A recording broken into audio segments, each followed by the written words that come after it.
hoopers, I just made some new hula hoops for myself, and I'm taping them right now. And I just thought I had seen some people asking, you know, what are some methods for taping a hula hoop, tips and things like this. So I thought I would just share how I tape a hula hoop. And this is like that shiny holographic tape with the paper backing that I'm using. I already started, taped about, I don't know, 1/4 of the hula hoop already. But I just wanted to show you how it should go when you're pulling on the tape and when you're wrapping the tape around to get a really nice, even overlapping. Okay, it's important that you want as little overlap as possible, but you definitely want some overlap. And this is obviously to save you tape and to make the hula hoop look more balanced and things like this. So, one thing, when you start taping, I already started, but I'll show you here.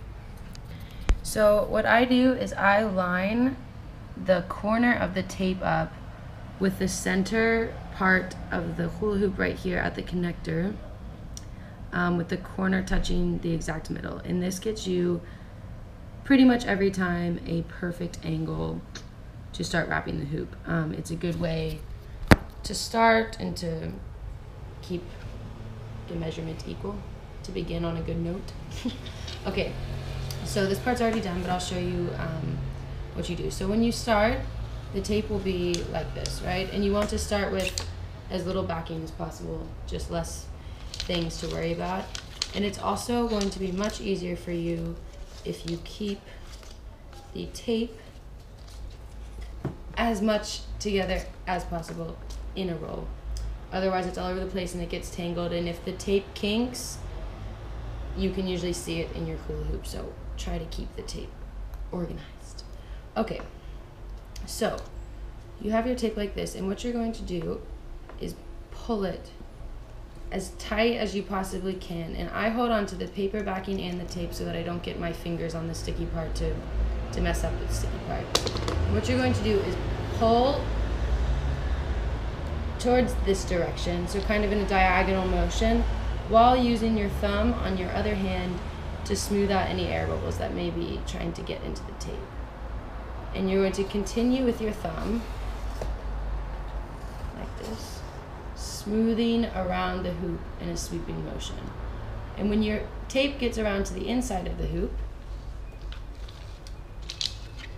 take your roll of tape, bring it back around to the other side, pull the paper backing out, and repeat. Now, you just continue to do this all the way around the hoop, and you can see how big or how small your overlap is. And whatever you decide on for what you want your overlap size to be is your decision to make. But it does look really nice if you keep it even as possible throughout the entire hoop. So a tip for this is if you notice that your overlap is getting too wide, what you need to do to fix it without creating any kinks is the next time, or the next couple times that you bring the tape around to the front again, pull extra hard down and to the right, almost to the point that you feel that the tape is going to snap. And trust me, this tape is really hard to rip just by pulling on it, so you can pull fairly hard. And that should make your overlap smaller. Do this a couple times to keep it even, and then continue pulling with an even force. Now, if your gap all of a sudden gets too narrow or it's not overlapping anymore, do the opposite and pull less tight. So pull with less force, if that makes sense. And this is how you control the overlapping of your hoop. So I hope this tutorial helped you to kind of see some taping techniques with this type of taping.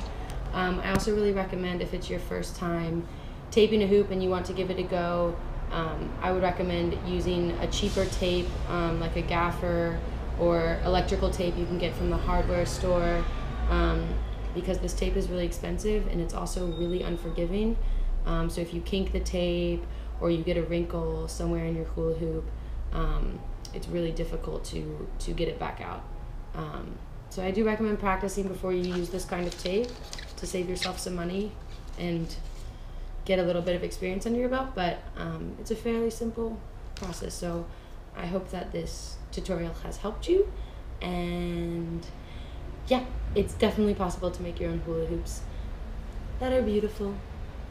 Okay, that's it for now. Thanks for watching.